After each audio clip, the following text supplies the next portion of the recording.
Hello again to another episode of Behind the Curtain. My name is Carly, and I'm going to be the moderator again for today.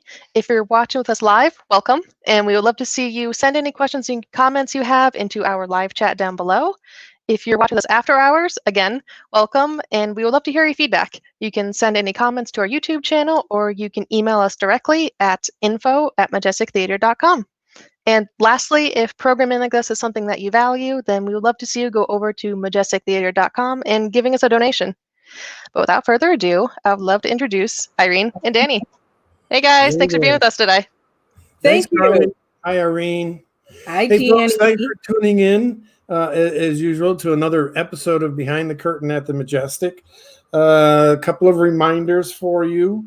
Our current Majestic Children's Theater children's show is Aesop's Oh So Slightly Updated Fables, running right now, and there'll be a talk back with Steve Pettit and some of the cast on this Sunday at 7 o'clock. You might want to check that out. Our next Behind the Curtain will feature the Marvelous Wonderettes. That was going to happen this week, but one of our wonderful Wonderettes was under the weather, and so we switched things around a little bit, and did one of those baseball managers moves, where we brought in a relief pitcher from the bullpen, my friend Irene Thornton. How about that? Hey, Bull? Okay, I'll say bull. I'll agree with the bull part, but fine, Danny. All right. Yeah, okay. One other quick note for you folks who are watching: if we're doing a reading of my newest play, The Lady Slipper. It'll be on August 25th, and got a great cast lined up to do the reading, and you could check that out. You'll have to go to our website to figure out how to do that, but love to have you tune in for that and get some feedback from folks about a new script. Okay, here we go. Hi, Irene. Hi. Well, first of all, you don't really call me Irene. We know that. I know. Hi, Irene. Hi, Danny. Thanks for having me. I do appreciate it. This is an honor. Yeah, I'm so happy to have you. Hey, so let's start. I mean, I know you're very well established here in the area, but you didn't grow up here.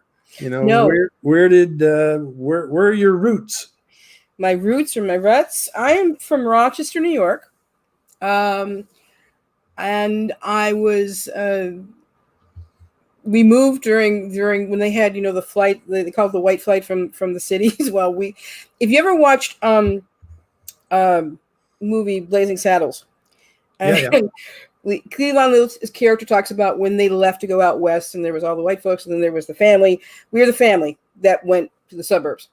And in 1968, we moved to Henrietta, New York. And I graduated from a school that's now called Rush Henrietta High, but it was Sperry High. And that's where I got bit by theater. Yeah. Did your first shows there? Yeah. Oh my, look at that. You and I are boomers, so you know how many kids that you had to in your classes or whatever. And there was a lot of kids, and that was the first play I did in high school. I'm in 10th grade, and the play was You Can't Take It With You, and I am 15 in that picture. I know. Picture. I never saw that before. That's a great picture. I went to a reunion. We celebrated our choir director about 10 years ago, and then our theater director last year. And the woman in the back of that picture presented me with that picture and another one. And I was the drunk in the play. I was Gay Wellington. And it was wonderful. Nice. So what got you to Western Massachusetts? Well, my father, Paul Smith, was an executive with digital equipment in Springfield. And my father was hired, I think, for purchasing. Then my father did, I do everything type of thing from him. And my father is responsible for what you see when you go to One Federal, that building design, that exterior. My father did all of that. And there are roses and all the bushes and the rework stuff my father did. And I had met my husband, John Thornton, at Syracuse University.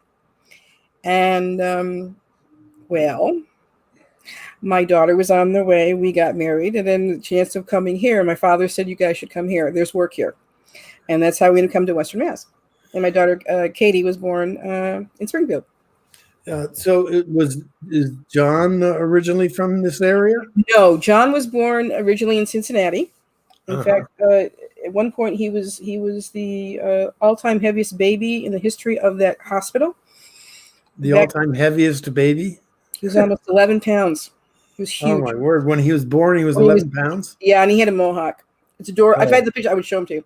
But I think the new Mrs. Thornton has them. But his father was an executive of GE. In fact, today that we're talking is the 75th anniversary of Hiroshima. And my father-in-law was an engineer. He designed the casings for those. So he's a nuclear physicist. And GE hired him, and they moved from Cincinnati to Electric City, which is Schenectady. And I met John at Syracuse. He was in architecture, where my best friend from Girl Scouts was, and I was pre-law and in history. So that got you here to Western Massachusetts. Yep. And what before you and I connected up at the Majestic, what other kinds of things were you doing theatrically here? Well, one of the reasons why theater was so important to me was that I always felt strange. And, being weird has its benefits, but I always found camaraderie with people who were in theater. And I quickly, I had Kate and I went back to school and I did theater at I went to Western New England College, which is now Western New England University. And I did shows there, and I had a bookstore which I was managing, and there was a gentleman there named Howard Burridge who was from Ludlow, and he wanted to put a community theater together for his hometown, and that was Exit 7 Players. So he invited me to join Exit 7 Players on the original board. I also founded the youth company there, and started doing shows there. I had never done community theater before. It was interesting. It was a lot of fun. John, like I said, my ex-husband, he actually became a set designer, and a very good one. He even did a show, which he still has never forgiven me for. He was a romantic lead, but he did a good job. And but we were there a lot, and it wasn't enough. And my kid was sleeping in the back on the floors, Yeah, all right. And that's like, because I know you with your kids, but it wasn't the right time. So I stopped and went to work and my career. And I've had a very eclectic career. I managed a bookstore. I was an executive at Digital. I ran distribution and shipping. I ran a copy shop. And it was running the copy shop. A legend in local theater came in.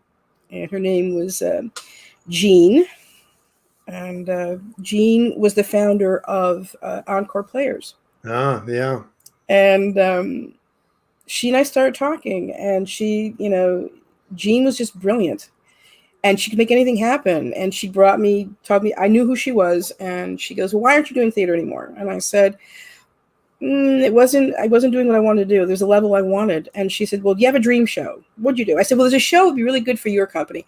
And I said, it was Follies. And I told her, she goes, well, you have stuff for it? And so she came back to the shop. I gave her the stuff.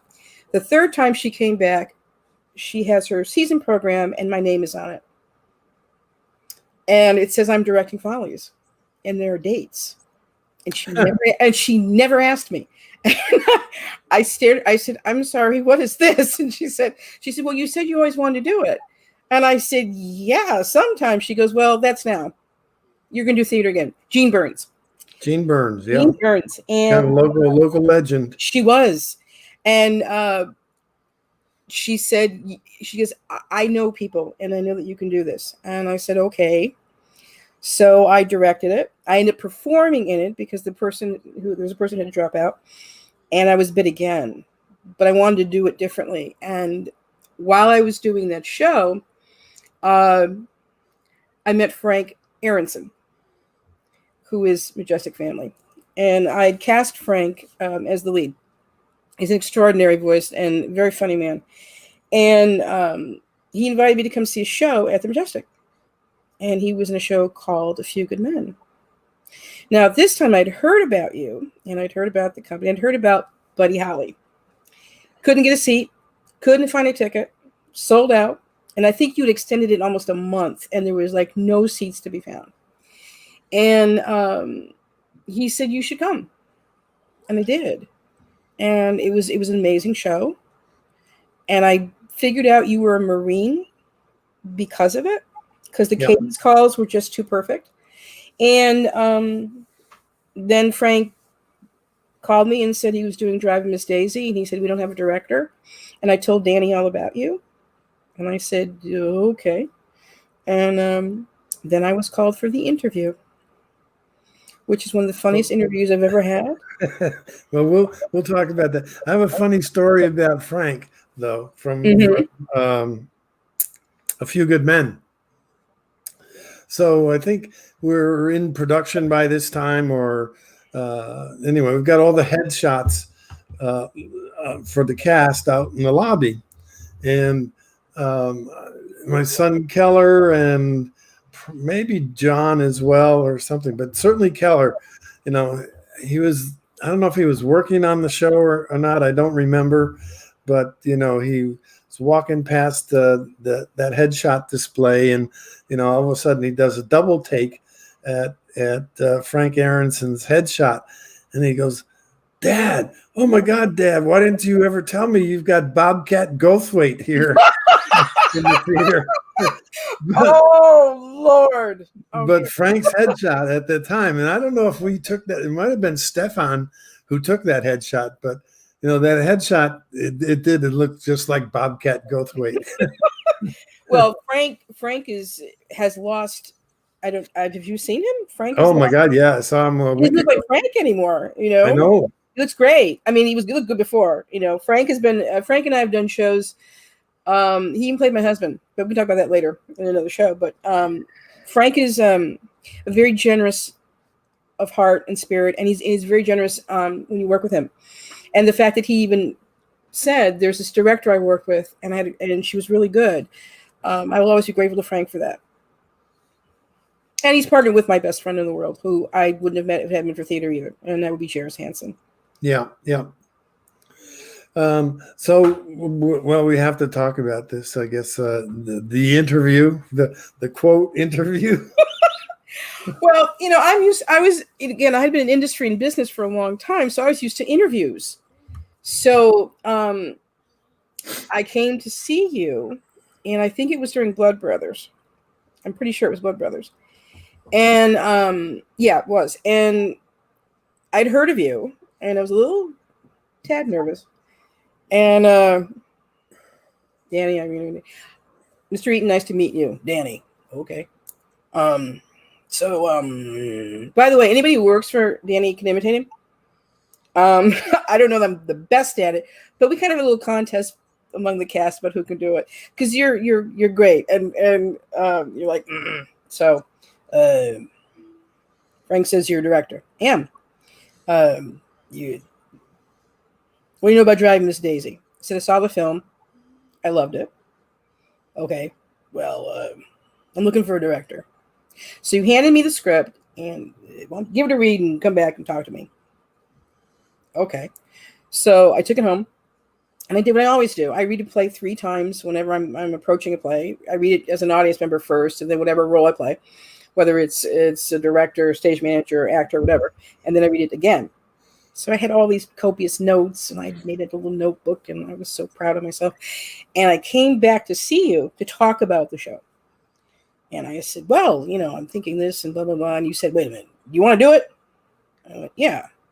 All right, you're doing it. And I went, that's it? I'm hired? And you went, yeah. I said, oh, okay, good. Can I have your glasses, please? And you want to beg your pardon? I said, I can't look at them anymore. Your glasses were covered with paint and sawdust. I didn't know how you could see anything. So I took your glasses off your face, and I went to the ladies' room, and you started laughing. And I said, I just can't help it. So I went and washed your glasses and can't come back on your face. And that was the first time we got to meet. Yep. And then you went on to change my life. This is the second time theater has saved me. I don't know if I ever told you that. When I was a kid, moving to suburbia was very difficult. There was a petition to keep us out of our neighborhood, to give you an idea of what we were dealing with. And but we had this amazing next door neighbor who made us feel so welcomed. And she was a character. Still alive. She's one of my mothers. But it was very hard. Very, very hard there. And I stuttered and stammered, but I could sing. And that helped me, because you can't, Mel Tillis used to say you can't sing and stutter. So I learned how to do that. And that's where the theater helped me a lot, because I didn't have to be afraid anymore. I could be whoever I wanted to be. It got me through that, which was very, very vital to me. Because there's a lot of stuff going on growing up that was kind of complicated. And I'm one of 6 kids. I think I sent Carly a picture of the crew. And to give you an idea of what a Nimrod I can be, I would say to my father, I'd call him and say, remember me, kid 3, marriage 2. And he would growl at me, but that was our relationship. But theater saved me from being that tense. I mean, I get nervous, but it's different. And then when I got to you, I ended up, those are my siblings and me. Yep. And we are 32 years between top and bottom. My dad was married 3 times. So, and that itself is a story. But this is not a mild crew by any stretch of the imagination.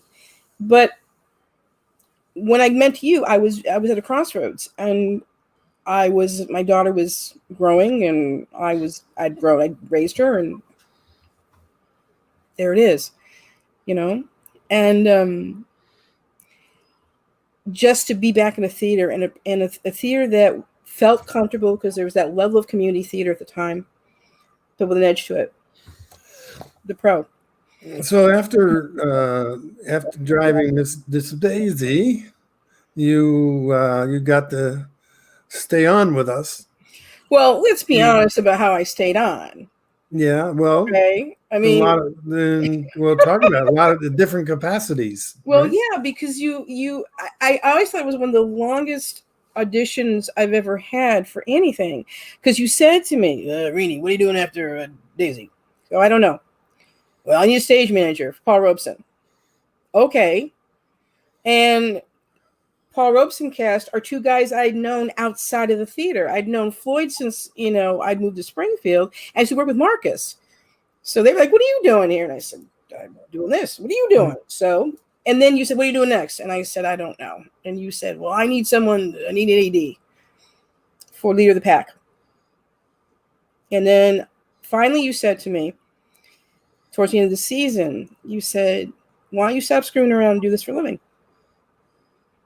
I said, I don't have an answer. And I have to give John credit, because one of his last gifts to me was, we'll make it work. Mm-hmm. Yeah. And then I became an apprentice at, an age of, I was 38, I think. Yeah, I was 38. And starting all over again. And I'm always going to be grateful. You put me through a lot. You made me change a lot of things I wanted to change. I should have changed. Like being afraid of heights. Going up a ladder. Oh, God. But I mean, you're always saying you can do it, and you didn't want to hear you can't. And I'm always grateful to you for that. You made me understudy, because I could sing. So I was understudying cast members, backup singers and leader. That's just what you did. How about, this is, I don't know, kind of a unusual question, I guess. I don't know. But what's been your experience as a person of color, as an African American woman, at the Majestic, or in the theater in general, and in the Valley? And Well, first of all, I think coming from New York State is very different than coming to Massachusetts. And Western Massachusetts people are very, very community proud and always want to know where you come from. And if you come from outside of the bubble, if you go north of Holyoke, I refer to it as the tofu curtain, and then the south part, it's very, very different, and people are very, very community proud. So finding your ways is a little different. And the theater thing for me is I had been an actor and a performer, and there were no roles for me, absolutely none. And at the time, it was very, very closed off, and there was no colorblind casting, to use a phrase. So I became a director, and I became a director because I wanted to work. And I was not honest about my first directing job. They said, "Have you ever directed?" I said, "Sure." Muttering under my breath, I give directions to places. I can do this. I mean, that's literally what I did. And so I got really good at directing, and I enjoyed it. But there was always this kind of, whenever I would be casting, whatever, people would kind of look at me, and there'd be that first kind of, oh, okay. There's that they didn't realize that I was going to be a director or their director. And for some people, I think it was a challenge. I think they didn't know what to expect. I've gone to auditions where I auditioned for a company, and the director was very excited, but also he said to me, "We didn't think of her as Black." And it was a play about a cancer hospital. And I was auditioning for the wife. And I said, "But we get cancer." And often there's this level of difference, of thinking this, whatever this is, isn't the same experience. And there's a lot of things that are the same. Most things are the same. Families are the same. Moms are the same. Dads, problems with your kids, relationships, it's the same thing. But there's been this kind of, this wall when I first started of that. People, you never saw interracial couples on stage here, ever. That just didn't happen. So over time, though, I've noticed that people have changed. They're a little more flexible about it. But I've had people say to me, "I forgot you're Black," which is one of those startling statements, like, "I'm sorry," or "I didn't think of that." I've been frustrated as far as the work. Again, I'm seeing more people of color on stage. I'm seeing more of our stories, but there's always room for more improvement. I think a lot of theater companies take a tact of having the Black play or the minority play in the lineup. And I think sometimes people cast for silly reasons. So how do you respond to that when somebody says, "I forgot you were Black"? Well, is that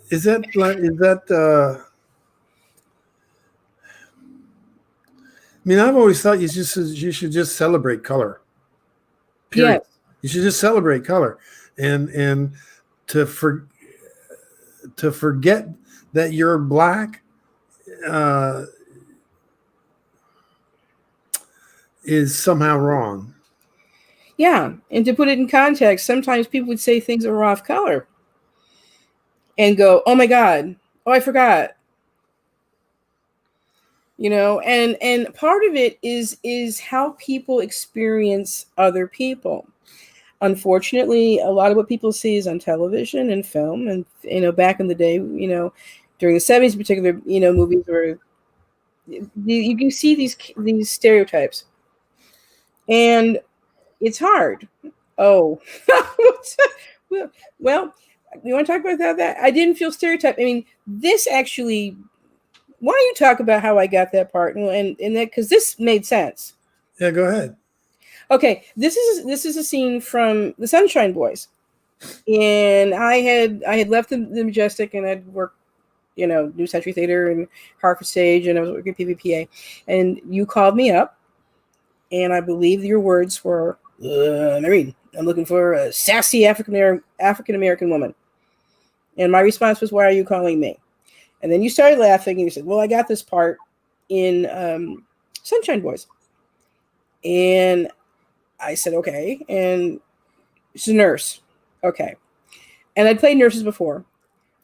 But this time I was going to play a nurse in a Neil Simon with that man, Ken Tiger. Now, people of a certain age will know who he is if you remember a show called Barney Miller. I was a big fan of his. I will always remember him as Mr. Kopechne, who thought he was a werewolf and other things like that. So working with Ken and working with a man who I adore, Dick Volker, and may he rest in peace, Van Ferrier, and also Dave. Him also, Dave Healy was in it. The role itself, if the lines are there, it's there, and you can add a little spice to it or whatever.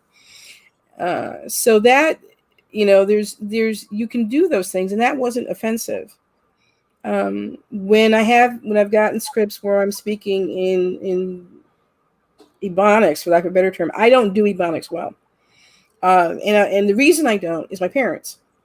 If we were to talk, let's just say not properly, it was like a record scratch. Eek!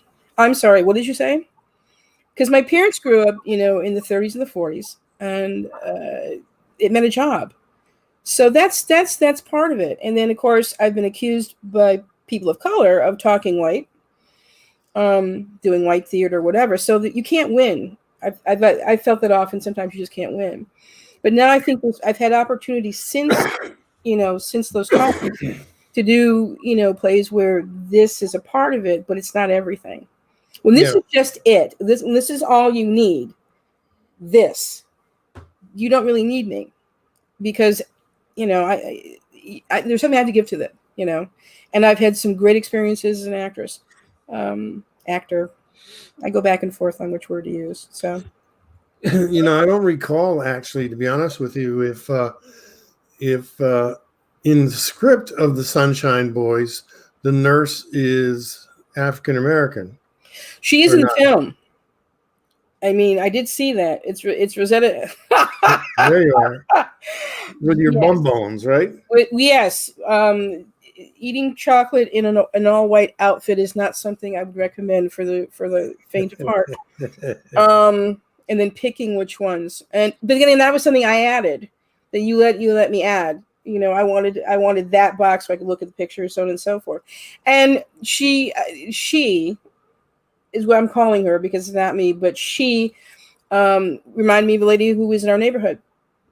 And I remember her just dressing like that. But the chemistry between, I think, Ken's character and mine played itself that way, and it felt right to do that, because he was as you had directed us, you'd said they do this every day with each other.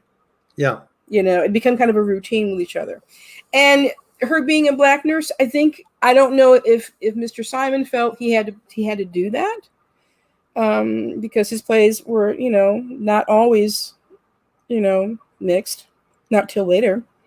And you did one of the best ones, Proposals. So yeah. Later on.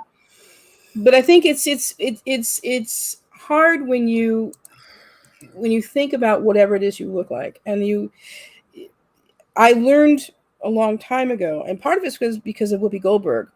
She would just go for auditions, and they would say, "Oh, we didn't think of that." She'd have people touch her hair, and our hair is a big deal. And it's I have hair that's flexible. I can wear it straight or whatever I want to do, but it's a character thing, and it's also a reality thing for me. I wear my hair natural now, but at the time, no, because I couldn't work. It's always going to be a struggle. I think right now, just to finish the rest of the statement, because of what we're going through in this country right now, I think there's going to be an amazing opportunity to start telling stories about our struggle, but not the old-fashioned back in the day. We can talk about right now. And I think that's exciting to have those stories come out and talk about it. Well, it is for me, because I think I'm discovering so much of our history that I was completely, totally unaware of. the Tulsa. Yes. It's in 1918. Even Central Park, there was a conclave of, before Central Park was Central Park, there was kind of a village within Manhattan there of predominantly fairly successful African Americans. Yes. That just kind of got relocated because somebody wanted to build a big park in the middle of the city. And you can't forget the Harlem Renaissance, and people know about that, and you've got Harlem, and you've got that, but there are a lot of things about our history that people don't know, and part of it is because nobody wanted to hear it.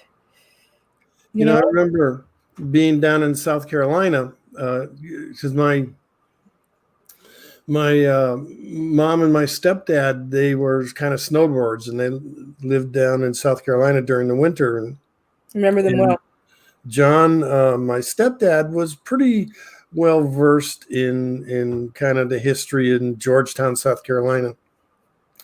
And we're talking about all the rice plantations and how they, in the low country there of the Carolinas, and how they came into being. And the damn plantation owners had no idea how to grow rice, and it actually came from enslaved people from Africa who knew how to do this, and they knew how to build all those floodgates and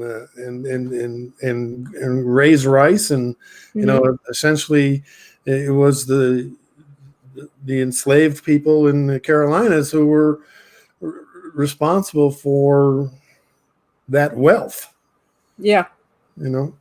I think that's part of it for us, is that we brought so much to these shores. Now, I'm one of the few Black people I know that can trace their family back as far as I knew before Ancestry when we got here. One segment of my family. And my family is a very rich culture that we have. I remember finding out I was Jewish when I was a teenager. And, my mom, bless her heart, she didn't know. There were some hints, major hints, but she just didn't know.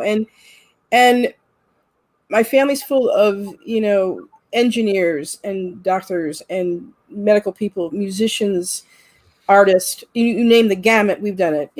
We've got some people that haven't done great stuff either too, but I mean, it's a regular family, but we've been here for hundreds of years. And what bothers me so much is that I remember Black history didn't get talked about till Black History Month became something in the 70s. And I remember being in school, and I remember, I will not say her name because she's still around. I went to school with her, and she complained, and she said, well, I don't mean to offend Irene. I was the only Black kid in the class, of course. And she said, but I don't know why we have to study that for a month. And being who I was, my two best friends said, please don't. And it was too late. And I got up and I said, well, for X amount of years, I've had to listen about your history. It won't kill you to hear this. And I had the teacher was wonderful, Mr. Metzger. And Mr. Metzger was a guy who told me that he was going to be harder on me because life was going to be harder on me. And he demanded A's from me. And I've always done better with people like that. Mm-hmm. One of them. But it is, but I'm in the positive sense, I look at what's happening now. There's a great organization in Springfield that's been doing the protesting. 413 stay woke and stay active. And two of the leaders are my babies, two of my former students. And they are also artists, but they're doing the work. So I'm hoping that will come out of it. But we need to learn about all diversity in this country. But for right now, we need to focus there, I think. Yeah. The country's really far behind, It in some respects, it's a pretty fascinating time. It is. But I think a lot of white people I'm finding, and I have a lot of friends who are this person of color stuff versus saying white. People who are sans color. I don't know. It's just I have friends who are not of color, and who have sent me messages and said, have I ever done or said something that was wrong? Did I ever hurt your feelings, or did I ever say something that was insensitive? I genuinely want to know.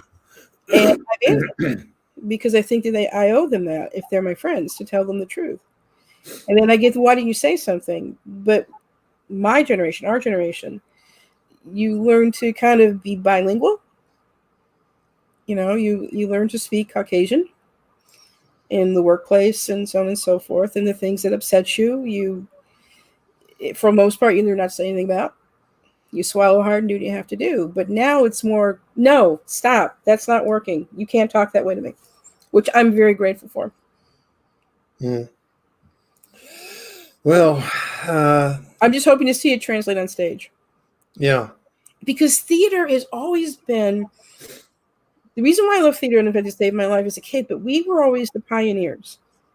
The first time you saw Black people on stage that weren't wearing, blackface, there it was.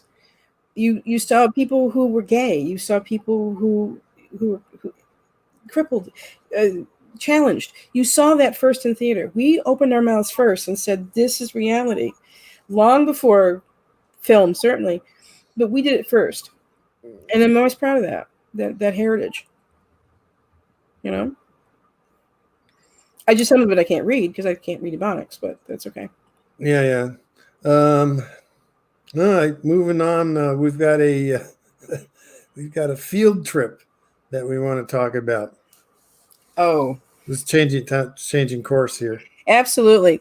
So working for you, of course, I was your production assistant, and I didn't know what that meant, but it meant I learned everything.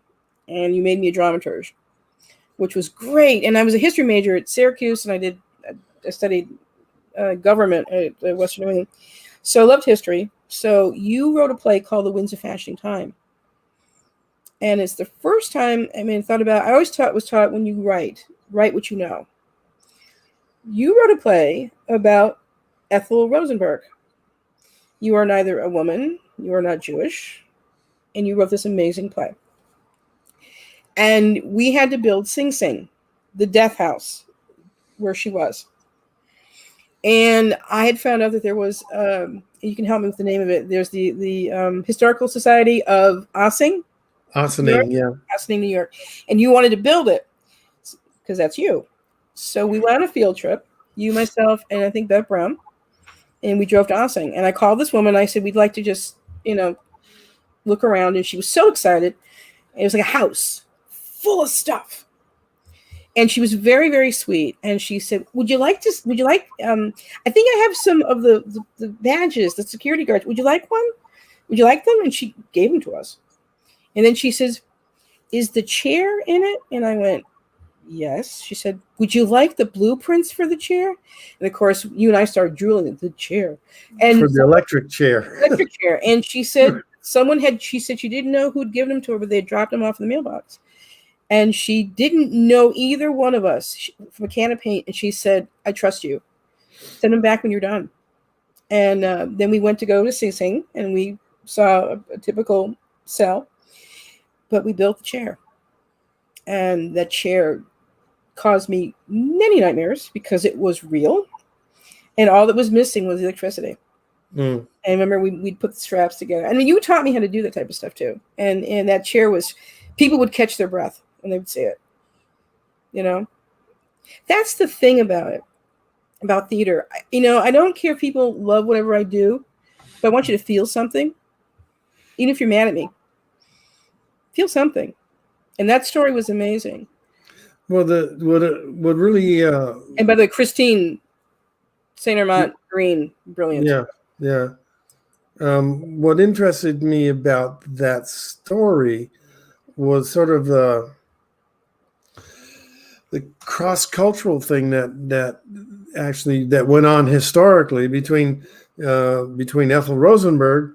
Now she's the only female prisoner at Sing Sing. Yes. And she's on death row, so she's virtually isolated. So it's a Jewish woman from the Lower East Side of Manhattan. And there were several women who were charged with guarding her, but one in particular was an Irish woman who was over, came over on the boat and still had the brogue and all that kind of thing. So they're literally thrown together for 8 hours a day. These two women. Mm-hmm. What are they going to do? They're so completely culturally and historically different from one another, and yet they're tossed into this situation, this living situation that the whole world saw. That's what I think fascinated me as a writer. I guess I wanted to explore that. There's the notoriety, of course, of the whole Rosenberg case mm-hmm. as well on top of it, but that wasn't really my motive, I guess. But what I always found fascinating and the bravery that you had, because their sons live in Western Massachusetts. Yeah. Michael and Robert and Robbie. And Michael was my teacher in Western New England. Yeah, Western New England, yeah. Yeah. And you wrote a play about their mother that they were going to see. That's pretty brave. And one of the things I learned from you about, again, or was reiterated from you, was that respect for people who had been alive and their memory and guarding that. You treated her with tremendous respect. Un Belle Dee is one of my favorite arias ever written from Madame Butterfly. And, of course, Christine, never having sung opera, just belting that out. And it was just so beautiful. And I get verklempt thinking about it, that moment. And that was part of the actor series you used to do, which I love, the Actor's Choice series. And again, well written about something that was very real, because people don't know. And I think that's kind of our charge. People don't really want to read anymore. If it's too long, they don't. If it's everything's got to be entertaining, having been a teacher. And I think that's what we can do, particularly now in this coronavirus world. Yeah. Let me see what we got. We're going down my list of questions here. What you asked me about Elmo? Yeah, we're getting to that. So we're going to preface that with, all right, what were your favorite shows at the Majestic that you were involved in? But just in general, what would have been your favorite shows? Well, again, Daisy's going to be one of my favorites because directing it was on the list. The running joke was that Idella, who's not in the play, who was Daisy's maid, was directing it. And we got extended, which was one of those, we touched people that way. And those three actors were tremendous. I got to meet Robert Reich, who had been in the Secretary of Labor, because his sister was Daisy. And he had changed, the minimum wage. And he came to the show and he said, you must be so proud of this. And he's crying. And I said, you changed the minimum wage. He goes, yeah, but you did this. And I hugged him. And it was one of those moments of like, okay. And that play was touching. And it got you. As it should. And then years later, I met Alfred Urey. So I got to ask him all the questions of, was I on the right track? And I'd said to him, I said, was there like a relationship between because Daisy's his grandmother? And he said, yes. And he was funny as all get out. And we did the show with him, and it was wonderful knowing his work. He did another show called Parade, which I would love to do. Yeah. The first time a white man was ever convicted on the word of a black man, and he was Jewish, and the man was it was a factory that his grandfather ran, and this man worked for him, and it's a great musical. Music is amazing. Then doing Paul Robeson, I did Paul Robeson again after the Majestic run. One of my favorite nights was when Floyd Patterson's father, the champ, came to the show, and he had never seen Floyd perform. And also, the gentleman in the show with him, Marcus Pitts, his dad had never seen him perform, and they came on the same night. and both dads are gone. But to have these two sons go all out and they gave great performances anyway, but to give them for their fathers is one of those kind of, I know what that feeling is like, for your parents. So that was amazing to be a part of those things. Working there at the Majestic, Sideshow, well, Sideshow was one of the shows that involved the freaks. The show on Broadway was very different. You decided to make it a certain type of show.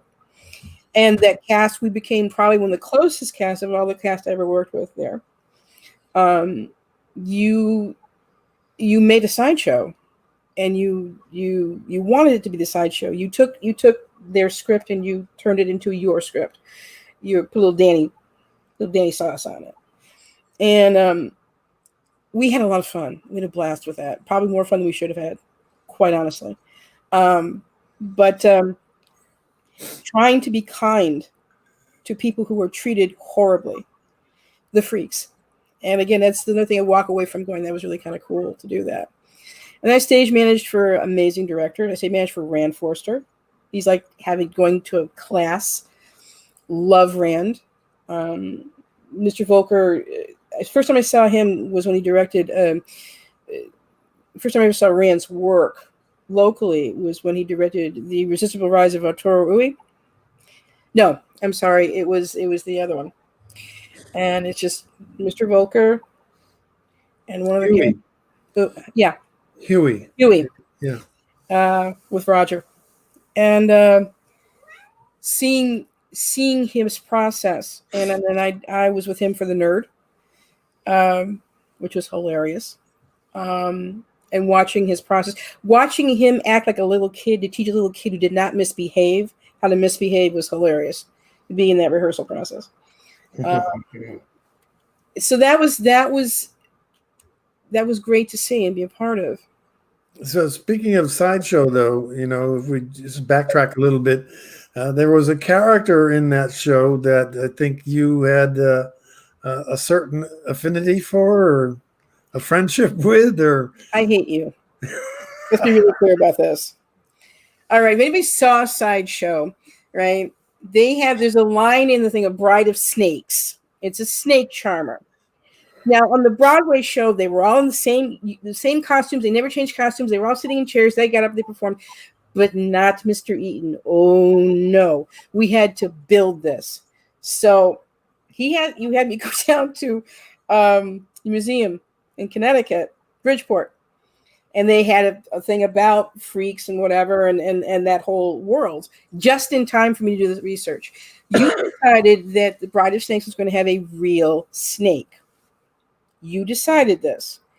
So Katie, who was she's a beautiful woman, she's a woman now, gorgeous lady. She was the Bride of Snakes. She was Charmer. So she auditioned snakes, and Elmo won.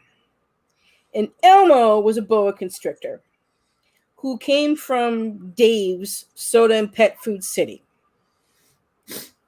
You decided that Elmo needed to stay in my office. You decided this. I hate snakes. Can't stand them. Right? I can watch Surgery Channel to death. Don't want anything to do with a snake. This guy puts a snake in my office. And part of my job was to feed this snake or get him his pay, as Lee Chambers used to call it. Go pick up his paycheck. Well, you don't pay them in money. You pay them in food, and you pay them in rats. And in live rats. Live rats. Well, that's part of the problem. So I would have to go get Elmo's paycheck. And they would say, well, go pick one. And I said, I'm not Caesar. Pick one that has nothing to live for. See if it's coughing. I'm not picking this thing. So they put him in like a Chinese takeaway thing, which made it even worse. And I said, you better tape that thing. And if it comes out, I'm killing everybody in the store. So I would go get the snake, the rat, and I would take it and I would dump it into the thing and leave. And it was every Sunday. He got fed once a week. But then again, there were mice that would find his little cage, and I would find remnants of them during the week. Yuck. So I remember one day you called me I don't know if you remember this. First of all, you wanted to see it, and you were like, ugh.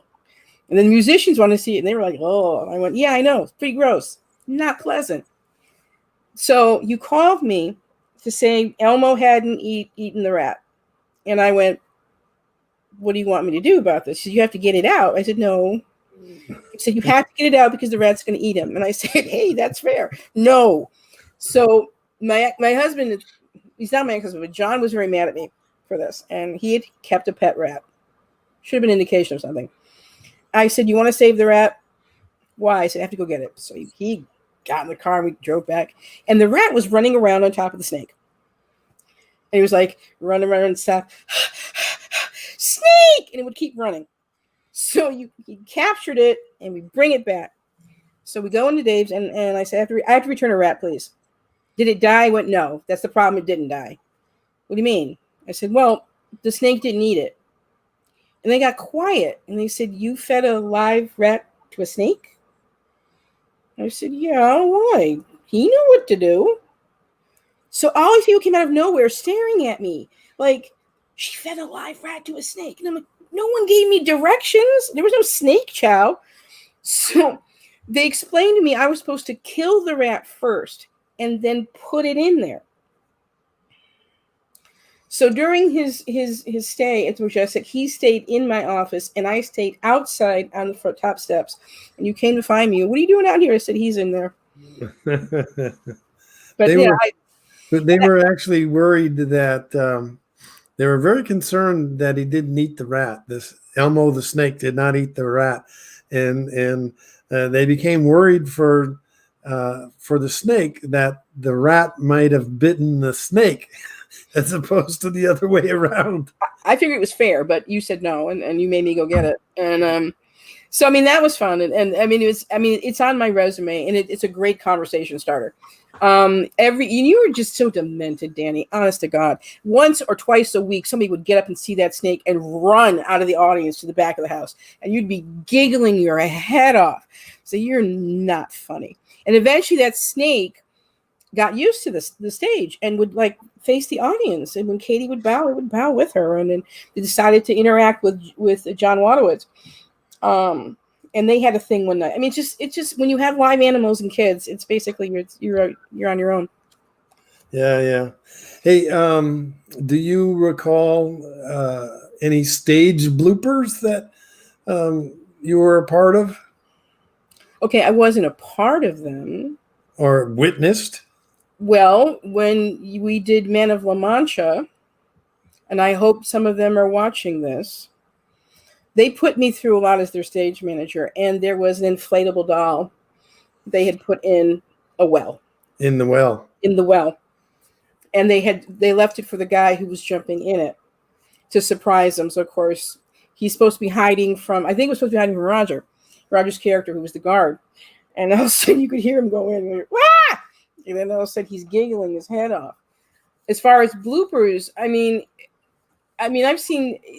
I know of some that I was not witness to. People walking in on scenes that they're not supposed to be there, especially during Buddy Holly. And you see how smart people really are when they can rapidly come up with something. You know, we had some stuff happen during Winter's Tale.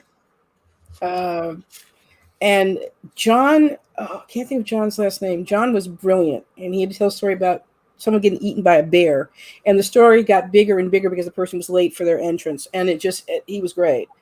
I've seen a lot of that. That was Johnny Hart, right? John Hart, yeah. And then later I saw John Hart on inside the actor's studio when he was getting his master's degree. They had a little pan shot, and there he was. Yeah. I want to say that one of the things about all the theater, like when I was there with you, you just started, and a lot of people got their start, which was wonderful. And not just maybe in theater. Adam Consamagno, who I've known since he was 13 years old, grew up with my daughter, and Adam did a lot of shows with you. And it was really good for him, but he hadn't figured out what he wanted to do. And he was in The Graduate, which was in the 60s. And someone needed help with their hair. So he started doing all the hair. And as a result of that, and he was living at my house at the time, and I said, why don't you do this for a living? Well, now he has a career and he has his own business. Yeah. That's because that opportunity happened because of you, and I'm grateful for that. And there's all the other kids who worked for you that have gone on, and like I saw Robbie's interview. Yeah. He's a pretty, I think, successful hair cutter these days. He is despite well, now that he can cut hair again, on a limited basis anyway. Adam does my hair, of course, and he's one of the things about Adam is that he does what he has to do. He makes you feel good when you're in his chair. He treats it with a great deal of respect. The art of being a hairdresser. There's a picture of him somewhere of him and I. But he's one of those people that I'm grateful to you because that came up as a possibility. Yeah. Not everything comes up as a possibility when you're in school. You don't always get that chance. Yeah. Let's see. Oh no, I don't want to run out of time.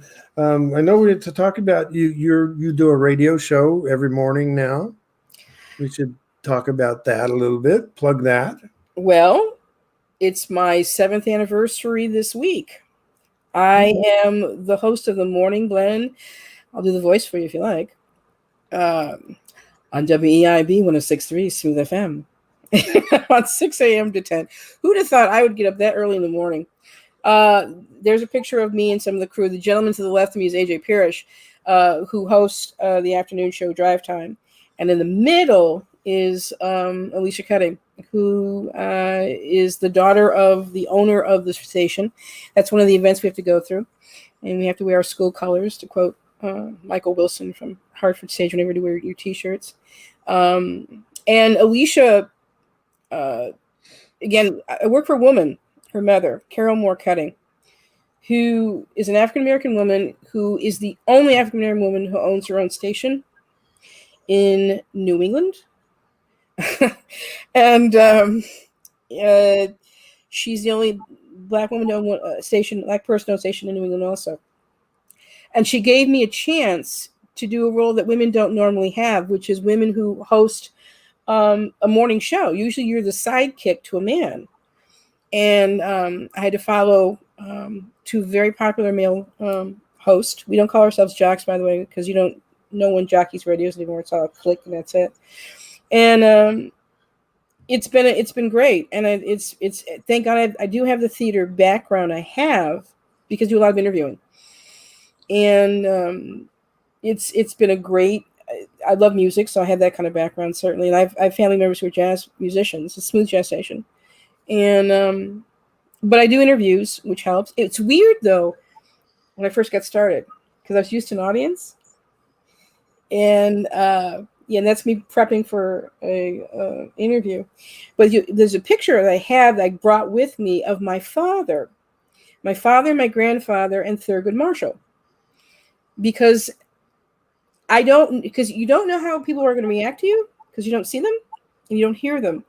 So you don't know if anybody's listening. So there's kind of a strange thing. So I brought that picture to look at.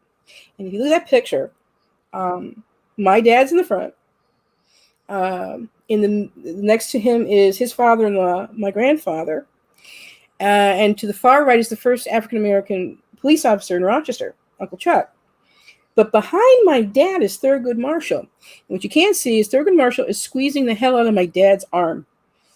It should make my father laugh. My grandfather was the highest ranked Mason in New York State.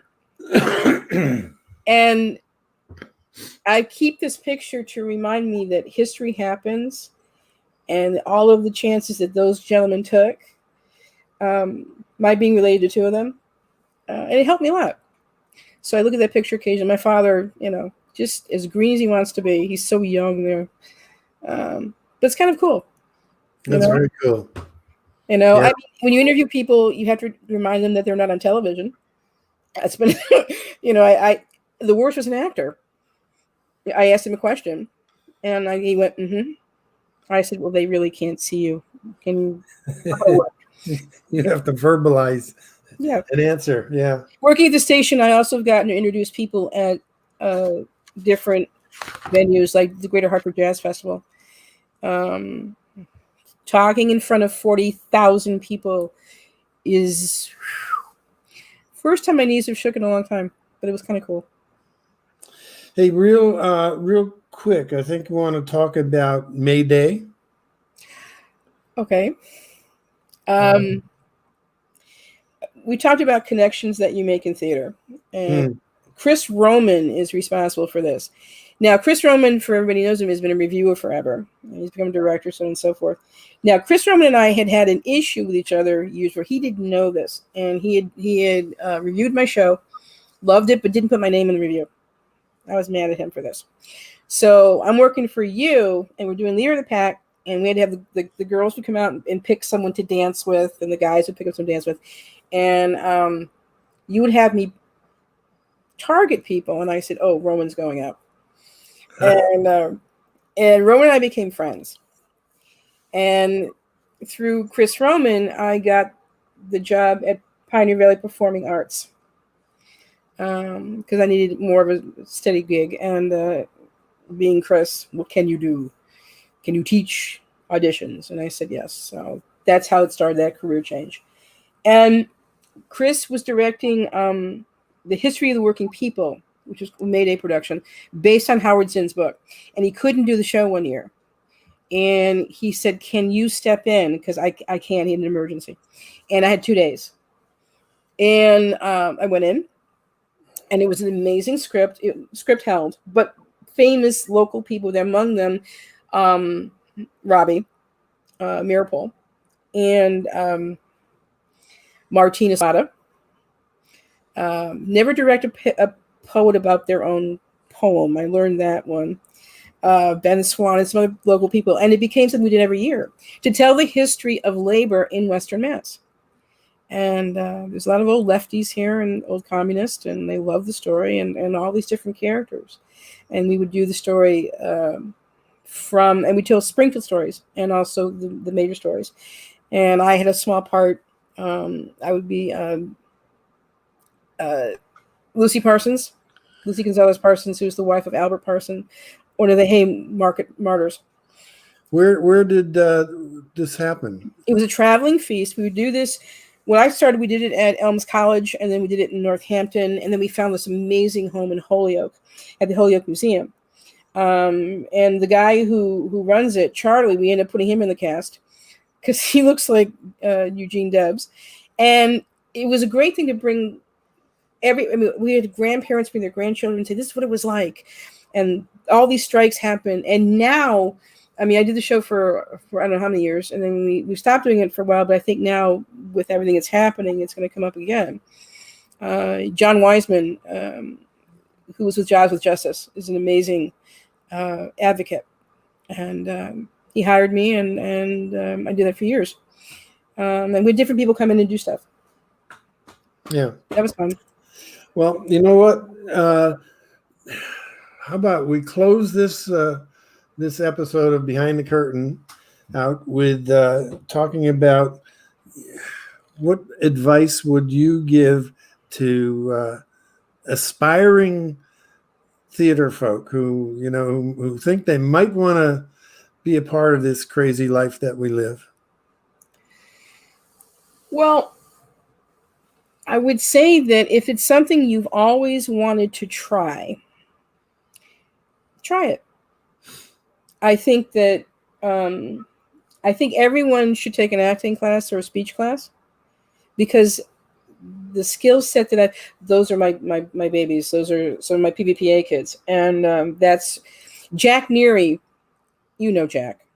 Yeah. The best playwrights to come out of New England by far. Jack wrote children's plays, a few of them, and I asked him for some that he had already written, and that is his version of the Ugly Duckling, which was great, and just quick, fun type of stuff too. I've had amazing teachers, Jack Neary being one, Tom McCabe being another, and how to do works for children and get them there. But these kids, for example, learning how to do this is something they really want to do. And I think that there's two types of people who say, I always want to be in a play. And then they find out how hard it is. And it is hard. This is work. This is not something that's, if you really want to do this for a living, you have to make some major decisions. And you have to decide, okay, I am willing to not have a lot of stuff that I like. If you're used to regular paychecks, this is not a gig for you. If you're used to just going to work and coming home, this is not for you. So I would suggest anybody who wants to be an actor, anybody who wants to be in the theater, read plays. Go to the theater. Please go to the theater. And I don't pay for tickets unless it's really necessary, because everyone needs an usher. There are things that you can do. The more that you see, the more that you learn about it. And it's exciting to be part of good plays, bad plays. You know, if you can, for God's sake, take a Shakespeare class. But learn all that you can about it. Okay? That's one thing. I brought you one of my classes. And in my class was a kid named Sam Farnsworth. And Sam was 12 or 13. And he goes, "Can I get up on stage?" And I said, "Yeah, sure." And he gets up on stage and he sees you. And he goes, "Hi, Mr. Eden. My name is Sam Farnsworth. And one day I want to work for you." And you looked at me and you said, "Who's that?" I said, "He told you, Sam Farnsworth." Well, he ended up becoming a part of your kids' theater, and he's become a playwright. The part of it is don't be afraid. The worst answer you're going to get is no. So keep trying. Go to different theaters. I mean, the thing that worries me is how many theaters are going to be left. How much theater is going to be left after all of this? Yeah. You know, and I'm hoping people who are watching are going to support you and support, you know, the Majestic. I mean, what other theater company you can win a Corvette? I mean, come on, you can win a motorcycle, buy a ticket. But you know, if you shekels, send them to you. I worked at Hartford Stage, and they are not going to have a season next year. No, right? No, and you're talking, you know, close to 50 years. That is very hard. And we have an alumni group among us. So again, go to the theater, support the theater. If you are a parent of someone who wants to be a performer, and I have to say this very clear to you, let them go and do this. I'll tell you what, because they can always go back to school. Let them try. And if you're someone who says, well, I can have something to fall back on, if you're going to fall back on it, go do that. Because you don't want this. And I had a chance to do this late in life. Because I mean I was almost 40 when I came to work for you. And it's been the best times of my life.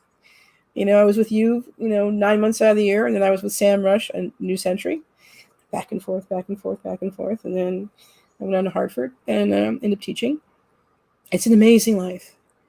I have family that's not my family genetically, but they're the family of my heart and soul. You are family. You know, we may get mad at each other. I may not see you. But you do build families. You grow families, that's for sure. We are family. And it doesn't, it's hard to explain to people who don't know this world. We go through a lot together. You know, you have to be vulnerable to be in theater. You have to be willing to be open. And I've learned that because I grew up not to be so open. So I'm always grateful for that. So go for it. And if you don't want to go for it, go to the theater. Buy a ticket, buy a bunch of tickets, go. Support. Go support. All right. Irene, thank you so much. Annie, thank you. And thanks so much. And again, I can't wait to read Lady Slipper. Yeah. Name of it, right? And see who's doing it. And I'm even taking your playwriting class. We'll see how that goes. Right. Did you do your homework yet? We had class last night, folks. He's being funny. But I did start on it, and we'll see how it goes. But more than anything else, there's something about you that always says, try. I've seen people take roles at that theater that would. Ted Hebert. Yep. Try. Put him in a play. And it was great because I ended up being his acting coach. You do that. And that's the best part. And if we're going to keep that around, the support has to be there. All right. Carly, got you backstage? Yes, I'm still back here. Oh, we didn't put her to sleep. Hooray!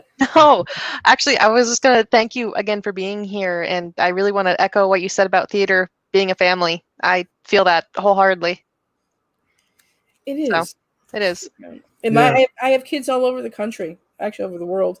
And I know some of them are watching, and it's like, I'm so glad that they're there, you know? Well, Irene, thank you so much. And for you folks who have tuned in, thanks to you. Well, once again, next week, the Marvelous Wonderettes, if I can get all 4 of them together, but we'll get some of those Wonderettes together. And that's next week in the Children's Theater. Go check that out. Always go to our website. And, there's a number of really interesting things that are going on. And, tonight's interview is archived, and so it'll be there forever. So you can check that out. No pressure or anything, Irene. Yeah. No, but you know what? There's a little man in my life who I wanted to do this for. And that's my grandson. There you go. Doesn't know this part of me because he's only 4. But he can always look back and say, well, I'm Jima. So he can say, that was my gosh. I'm Jima. So he'll look it up in a couple of years and see how cool you are. Or was. Right now. Cool. Thank you, Irene. Okay. Good night, everyone. Good night.